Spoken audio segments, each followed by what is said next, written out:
Continuing on with Shaw Spotlight's coverage of what's happening in and around Saskatoon and the province of Saskatchewan during the COVID-19 pandemic. Of course, one of the issues many folks are dealing with is having little ones at home with them, students that need to be entertained and educated and engaged. I'm sure a lot of folks watching are dealing with that, hopefully not struggling with it too badly.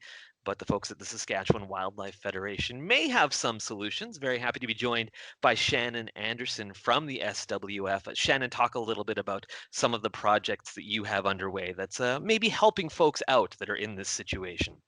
Yeah, well, thanks very much for having me on today, Simon. So as everybody knows, everything seemed to change overnight. All of a sudden, we were faced with schools closing everywhere, and parents were dealt with the idea that now you're not just parents, but you're also teachers. So we decided that at the SWF, we had been working on some educational material regardless, that we were going to send out to schools. And we just decided that we were going to shift our focus. We were going to finish it up now, and we were going to release it right away.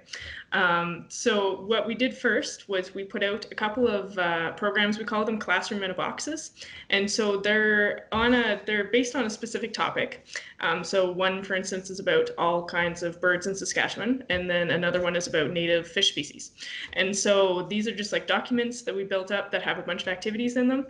And so there's an active activity to get the kids running around and moving again. There's problem-solving activity, so like looking at different adaptations, for instance, that birds have and like why they would have those adaptations. There's an outdoor activity that you can do in your backyard, and then there's also like a creative one, right? Like get your hands dirty and do something, because kids learn all different types of different ways, right? So we wanted to try to accommodate that. So we put out a couple of those. Now, they are kind of geared towards grade 4 to 6, but the activities in them are you can adjust them for anybody. So those were pretty cool. And then for the younger kids, we built a fish coloring book. So we took native fish species from Saskatchewan. We have a picture of the fish. We have the map on the page that tells you where they live in the province, and then a little bit of information on that. And then there's like activities at the back that kind of like tests whether or not you were actually reading the page or just coloring in, which is also fine too, which are a lot of fun. And then we're going to keep going with the classrooms in a box thing. I'm looking for suggestions. So if there's anybody out there who wants, if there's a specific topic that somebody really wants to explore, send them away because I'd love to have them. But we are also working on an outdoor activity booklet that is for, ages 7 to 17. So there's like different levels in that one. So there's some activities in there like making recycled paper. How do you do that? It's something you can do at home. We all have the supplies, and it's a conservation topic. And then like all the way up to the top, there's like wetland assessments. So if you have a local wetland, like a slough or a pond or something in your backyard already, you can do a wetland assessment, and that is something that is in the high school curriculum too. So we're trying to cover all the bases in there, and hopefully that one's going to be released very soon. So.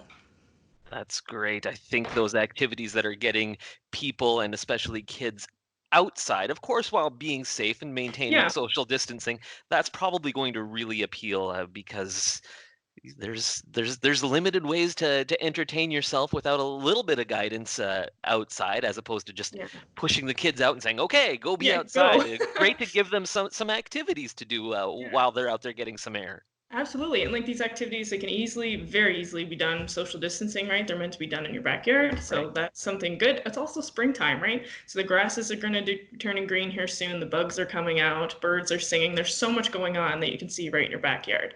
And so that's something we'd like to explore. Yeah. And I think one of the things that might strike not just the students, but also the parents who are now educators, is just what an amazing diversity we do have here in Saskatchewan that I think maybe a lot of people don't realize when you're talking about those different species of birds and insects as the weather gets warmer, fish, as you say. There's a Yeah. lot going on here in Saskatchewan. Absolutely. Like I said, right in our backyard. And this might not be something that you would think of right away. So. Fantastic. Give us a little bit of information in terms of how folks can access these resources. Yeah, so all of these resources are free, and the best way to find them is on just our Facebook page. So just search the Saskatchewan Wildlife Federation. We're going to be continually posting things there, and then it'll just send you to a link to our website, and you can download everything online. Perfect. Shannon, thanks so much for chatting with us today and for doing all that you can to help keep our youngsters entertained and, of course, most importantly, educated. Thanks, Shannon. Yeah, thank you very much.